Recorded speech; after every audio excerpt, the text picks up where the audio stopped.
खबर शामिल करते चले तहसील लोरा की यूनियन काउंसिल नगरी टोटियाल से। गांव थब्बा नगरी टोटियाल की आवाम अरसा दराज से रोड से महरूम थी। आवाम को रोड जैसी बुनियादी ज़रूरत को दरपेश मसाइल को मद्देनजर रखते हुए इलाके की फलाई तंजीम तहरीक थब्बा ने अपनी आप के तहत काम शुरू करने की कोशिश की।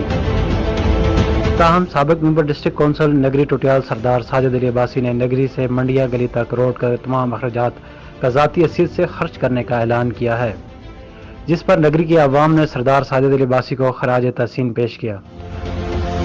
साथ ही हल्के के मुंतखब नुमाइंदगान MPA और MNA मुर्तज़ा जावेद अब्बासी से इलाके की आवाम ने मायूसी का इजहार करते हुए कहा कि कई दफ़ा वादे करने के बावजूद इस रोड का काम शुरू नहीं किया जा सका।